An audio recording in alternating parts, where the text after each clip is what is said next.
11 Local First.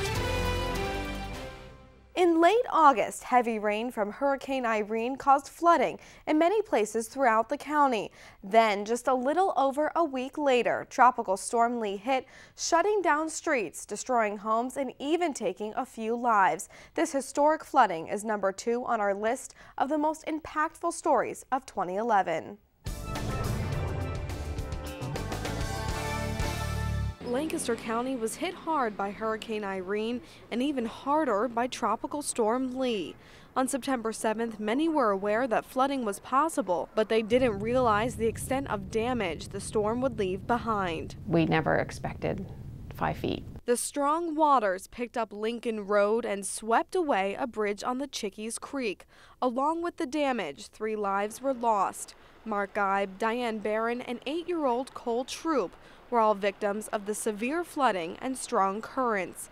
In a 48-hour period, 57 buildings were destroyed, 437 suffered major damage, and over 1,100 homes were also affected. The water was right to this level right here, saved the dining room table and chairs, and some of the stuff that was up higher, and that was about it. Downtown Mannheim was hit the hardest by the heavy rains.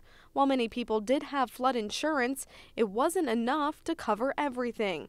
Mountain View Heating and Cooling had a $25,000 policy, but they suffered over $180,000 worth of damage. The further we walked down the street, the water kept going higher and higher and higher, and by the time I came to the building, it was waist high.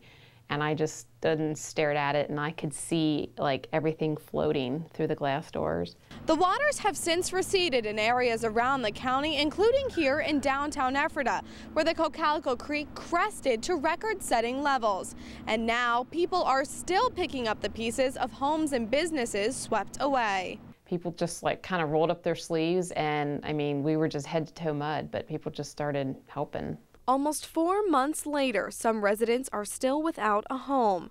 President Obama declared Lancaster County a disaster zone. As a result, FEMA stepped in to help cover the cost of damages.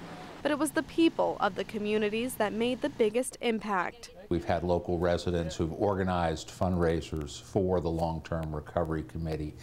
We've had people who have volunteered to work in people's homes. We couldn't have done without them. They just did great.